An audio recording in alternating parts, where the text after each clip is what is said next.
Hello YouTube viewers, and welcome back to another of the Health Matters. I hope last week's postural analysis was useful for you and that you've been trying that out on each other and finding out whether or not you actually have good posture or bad posture and trying to adopt the good one as best as possible. This week I'm going to be demonstrating with Justin again what I call Carrie's rule of 90. This is something that you and your friends and your family can use, and it will be very useful for you if you try to adopt it as from now. Very simply it's this: if you put your body out of the position of the rule of 90, it's for any length of time, you'll be putting your spine at risk. If you put your body in a position where the 90 degrees is out of alignment for any regular basis, you will be subjecting your spine to an unnatural stress load. But if, however, you put your body in a position where the 90 degrees is out and it's got a weighted load, well, this is an accident just waiting to happen. So I'm going to show you now with Justin the rule of 90. Quite simply, if you are sitting, to begin with, if his head is in a normal position, it's 90 degrees to his shoulders. If the head is forward, it is not 90 degrees. If the shoulders are forward, they are not 90 degrees. If the body is forward, it is not 90 degrees. Okay, it's putting a stress load on the spine, particularly the lower spine. Okay, if you come back, Justin, that's great. Now Justin's sitting in a chair with a cushion on at the moment, okay, and this cushion is there for a reason, because you can see his body is 90 degrees, okay. His knees are 90 degrees to his hips. The hips are 90 degrees to the arms are 90 degrees to the shoulders 90 degrees to the head. Coming down here, if we look at the knees are 90 degrees to the feet, and the feet are pointing forward and are 90 degrees to the ankle. Now, if I take this away, you can see the gap that is between Justin and the chair. Do not assume that chairs are made for you for postural support. You can see clearly when Justin leant back how much stress that is put onto his body, how much of 90 degrees it's taken out. Okay, go back again. Can you see that from there? The gap is huge. It's about 4 inches. I don't talk centimetres, so I can't tell you. But it's 90 degrees here and no stress load on the back. And if he leans back again, look at the angle, and this is a chair that's made, and there's probably hundreds of them out there.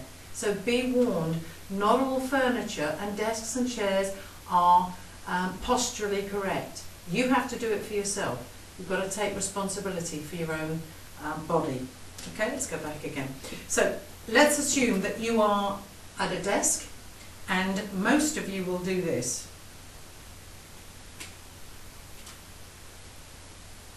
You all look at the screen, you all adopt the posture, we all do it. And look at the angle you've taken the body out.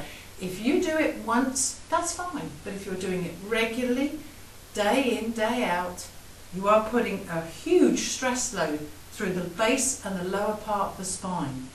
Okay, come back.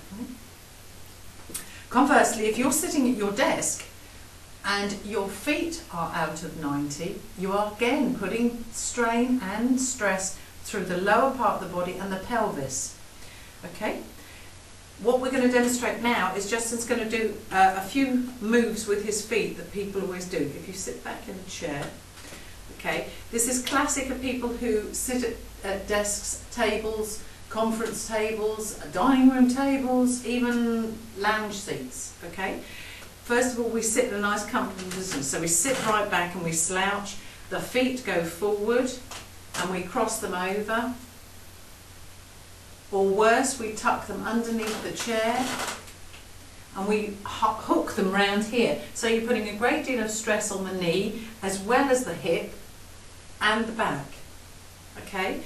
And you imagine putting them in there and then doing what you normally do of a day. So you're stressing not only the knees, the ankles, and the low back, but you're creating what they call this dowager's hump here, because this head weighs a stone on top of this small thin pole that's here, and that eventually builds up protective layer here, and that fatty part that comes up here is known as the dowager's hump. It's because you've been having your head forward. Often, unfortunately, from people who are ladies who are quite large-breasted, because it encourages you to round your breast, round your back here, and as a consequence, you get this build-up of fatty pad at the back here. Come back for me. We often sit with our legs crossed, and then one on top of the other, which is a really bad habit. You fellas are really good at doing that.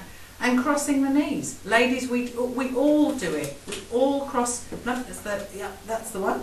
We cross our legs all the time. It's a bad habit, and habits are,